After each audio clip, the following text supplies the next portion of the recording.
We're often appalled by how sly and dishonest many politicians are, but we shouldn't be. In moods like this, we need to remember and read the works of نیکۆلۆ Machiavelli, a late 15th century political advisor and political theorist who argued that we shouldn't think that politicians are immoral and simply bad for lying and dissembling and manoeuvring. A good politician, in Machiavelli's remarkable view, isn't one who's friendly and honest and kind. It's someone, however occasionally dark and underhand they might be, who knows how to defend, enrich, and bring honour to the state, which is also an extremely important goal. Being nice may well be a virtue in general, but what citizens most need from their rulers is effectiveness, which may well call upon some darker arts. Once we understand this basic requirement, we stand to be less disappointed and clearer about what we want from our politicians. نیکۆلۆ Machiavelli was born in Florence in 1469. His father was a lawyer, and so Machiavelli received an extensive formal education and got his first job as a secretary for the city of Florence. But soon after his appointment, Florence exploded politically and expelled the Medici family, who'd ruled it for 60 years, and suffered decades of political instability and turmoil. As a consequence, Machiavelli experienced a series of career reversals. Over just a few decades, he went from being an important diplomat to a semi-successful general to an enemy of the state, tortured and then exiled when the Medici returned to power. Although Machiavelli was rather a failed politician, he can be remembered as a truly great man because of two works he wrote, The Prince and the Discourses. In them, he attends to a central problem of politics then as now, that it's almost impossible to be both a good politician and a good person in the traditional Christian sense. Machiavelli proposed that the overwhelming responsibility of a good prince is to defend the state from external and internal threats to stable governance. This means he must know how to fight, but more importantly, he must know about reputation and the management of those around him. People should neither think he is soft and easy to disobey, nor should they find him so cruel that he disgusts his society. He should seem unapproachably strict, but reasonable. When Machiavelli turned to the question of whether it was better for a prince to be loved or feared, he wrote that while it would theoretically be wonderful for a leader to be both loved and obeyed, a prince should always err on the side of inspiring terror, for this is ultimately what keeps people in check. Machiavelli's Christian contemporaries had suggested that princes should be merciful, peaceful, generous, and tolerant. They thought that being a good politician was, in short, the same as being a good Christian. But Machiavelli argues differently. He asked his readers to dwell on the incompatibility between Christian ethics and good governance, and particularly referred to the case of Girolamo Savonarola. Savonarola was a Dominican friar, a fervent, idealistic Christian who'd briefly come to be the ruler of Florence in 1494.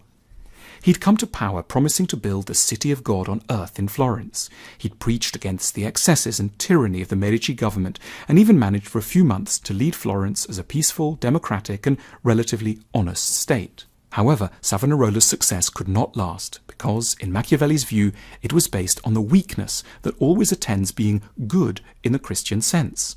It was not long before his regime became a threat to the corrupt Pope Alexander, whose henchmen captured and tortured Savonarola, hung him in the centre of Florence, and burnt the body before the eyes of a now vengeful citizenry. This, in Machiavelli's eyes, is what tends to happen to the nice guys in politics.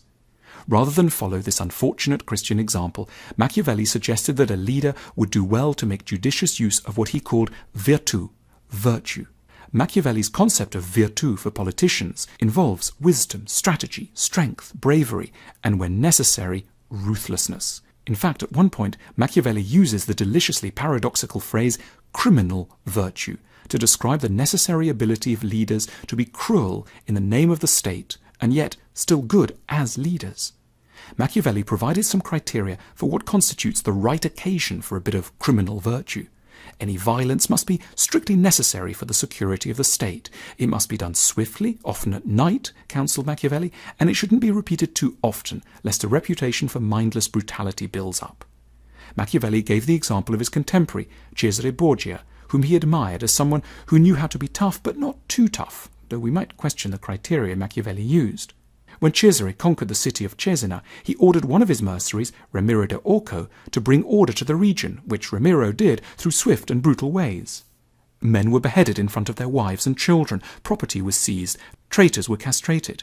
Cesare then turned on Orca himself and had him sliced in half and placed in the public square, just to remind the townspeople who the true boss was. But then, as Machiavelli approvingly noted, that was enough bloodshed. Cesare moved on to cut taxes, imported some cheap grain, built a theatre, and organised a series of beautiful festivals to keep people from dwelling on unfortunate memories.